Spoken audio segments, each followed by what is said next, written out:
Hi, everybody. I feel like I finally know who I am talking to after I saw each one of you on the screen. I want you to know I truly enjoyed your insights and appreciate your serious preparation for the midterm exam. Thank you so very much. As I mentioned to some of you, the midterm exam had the intention of offering all of you a way to apply what you have been learning thus far. In other words, Bretsky's model is better understood and assimilated when applied to a concrete case.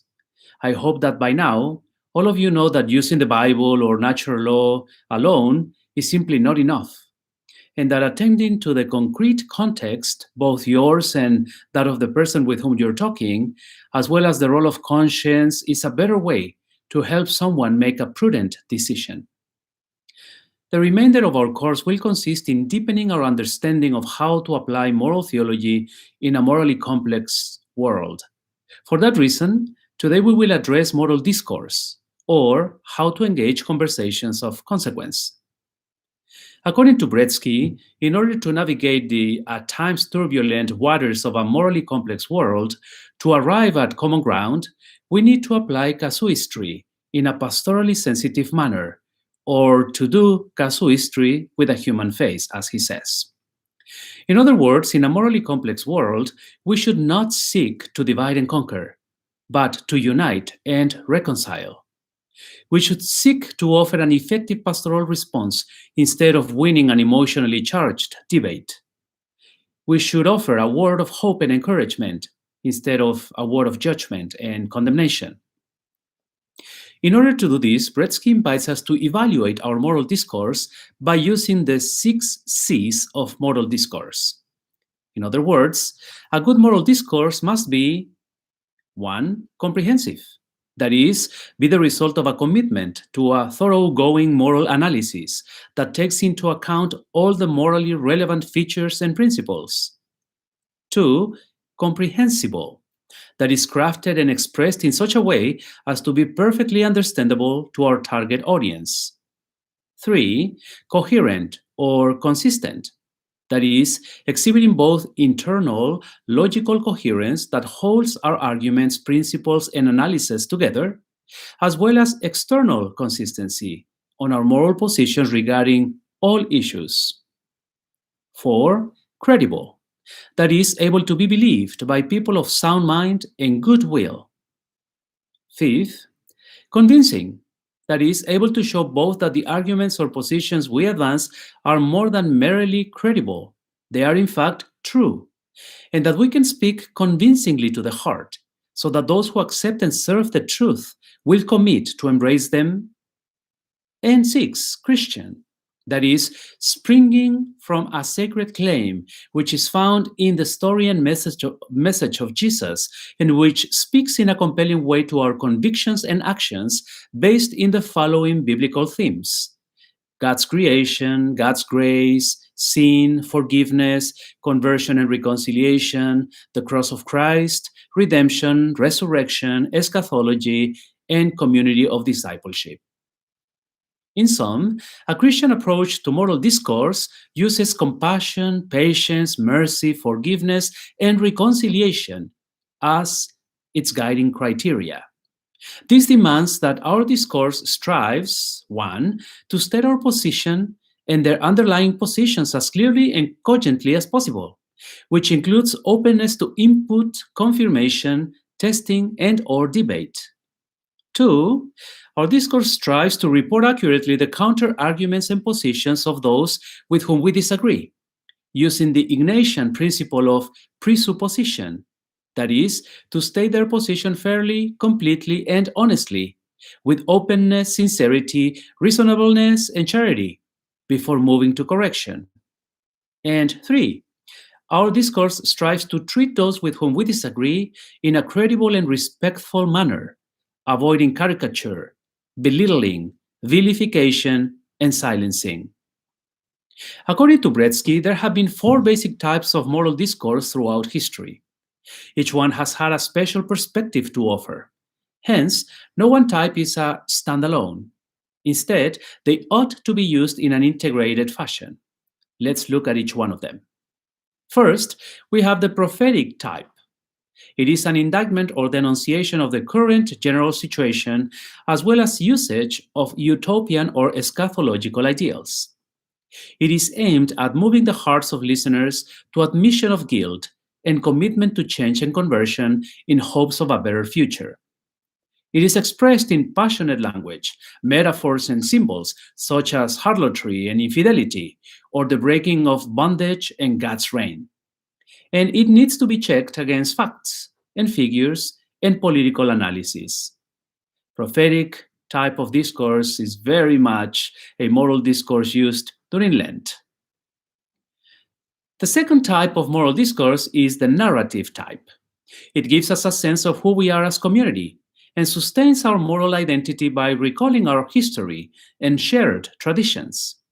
It is aimed at shaping the ethos of our culture and affects the way we interpret or construe the world and its events, as well as what we will be deemed to be appropriate actions of the members of the community.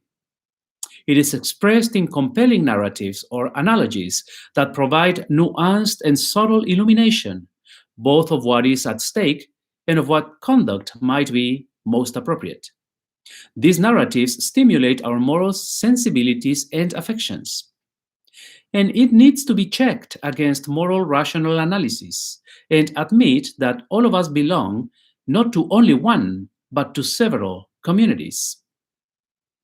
The third type of moral discourse is called ethical. It takes into account all the morally relevant features and concomitant moral principles that should inform each aspect of our evaluation of a pluralistic and global moral landscape. It is aimed at precision and delimitation of specific cases, but it lacks the ability to elicit a passionate response or to sustain and cultivate the common memories of a community. Fourth and final, we have the type of moral discourse known as policy. It allows the transition from moral evaluation into effective concrete action while leaving room for compromise in the here and now of moral discernment. It aims at facilitating what is desirable, which is always related to what is possible, in order to get things done within limited visions and frames of reference. And it depends on solid ethical analysis and must be guided by appropriate moral principles. So it is important for us to understand that as we engage in moral discourse, we are better served by finding a good balance of a combination of these four types of moral discourse: prophetic, narrative, ethical, and policy. Interestingly, as we are analyzing how to better engage in moral discourse, in conversation, in dialogue, the work of Liza Fulham, it is an interesting kind of a test case. In her work regarding Pope Francis and women, Fulham states, quote, a poor church must side with women and children, end of quote. However, always according to her, to Fulham, Pope Francis's only concrete suggestion thus far to better the situation of women has been to talk about equal pay. In other words, instead of denouncing structural sin against women, Pope Francis has continued to laud women for maternity, not political savvy, for intuition, not intellectual acuity. Their most important role, according to the Pope, is at home, not in Congress, Parliament, or on the Papal Advisory Committee. This is again always according to Fulham. For these reasons, Fulham challenges us to confront the structures of sexism that afflict men and women with courage.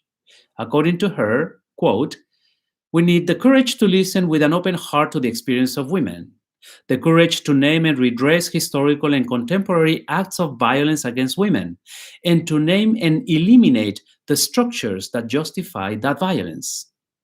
We need the courage to invite women to take their rightful place alongside their brothers in the church and in society, not as icing on the cake, but as collaborators in the work of the kingdom of God.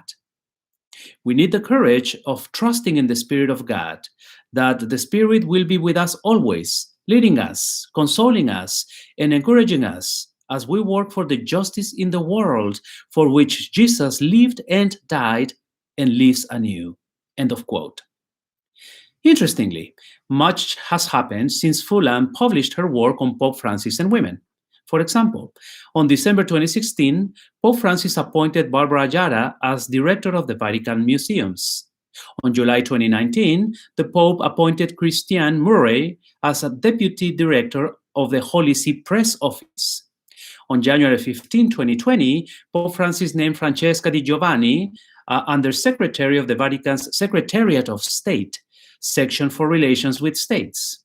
This high-ranking post in the Vatican's diplomatic and administrative nerve center makes Di Giovanni one of two deputy foreign ministers. On August 2020, Pope Francis named 6 women to the Vatican financial oversight body known as the Council for the Economy, making them the first women ever in high-level Vatican positions. And on February 2021, Pope Francis appointed Natalie Beckard as co-undersecretary of the Synod of Bishops. Beckard's new position will give her the power to vote in all-male assemblies. On the same day, Pope Francis also appointed Katia Somaria to be the first female promoter of justice in the Vatican's Court of Appeals. Change requires patience and perseverance. Little by little, Pope Francis has been changing the face of the Church and has been enacting some of his plans and projects for a poorer and more inclusive Church. However, change is always met with resistance, especially on the part of those who see power as a tool, as a privilege, and not as a call to service. The structural dynamic that may still give way to a servant leader Church is the subject of Massimo Fagioli's article on the move of Pope Francis from collegiality to synodality. For matters of time and space, allow me to point you to 3 main areas of further exploration with regards to Pope Francis's listening primacy. First, I invite you to explore his revival of the use of the term synodality. He has been using it in his major documents, speeches, and in the most important moments of his pontificate, especially in the bishops' synods, plural synods. Second, I invite you to look into his constant effort to turn his papacy into a listening primacy, both in writing, in actions, and in the way that he engages with the world at large. And third and final, I invite you to look into the limits of his theology and practice of synodality in the global Catholic Church of today. And in particular, whether there can be a synodal reform of the Church without new institutions of synodality. Massimo Fagioli beautifully talks about changes in canon law, changes in the way that many things are done. And again, I just want to point back to the 2 appointments I basically, mentioned to you a little bit before. Natalie Beckard as, the co-undersecretary of the Synod of Bishops, and Katia Somaria to the Vatican's Court of Appeals. These are humongous changes that I'm sure will have tremendous impact in this desire of Pope Francis to turn the Church into a more collegial, a more kind of a consultative body, as he expressed when he was elected and even before. Thank you once again for your attention. I look forward to reading your postings on this interestingly and timely subject of moral discourse. Until next time, I see you, which probably will be not until you do the presentation of your final paper, which I very strongly encourage you to, if you haven't started, to really start right now. And if you are already starting, to try to finish as soon as you can so that you don't have the pressure at the last minute. So until I see you next time, stay safe, strong, and healthy. Thank you, everyone, and God bless. Bye-bye.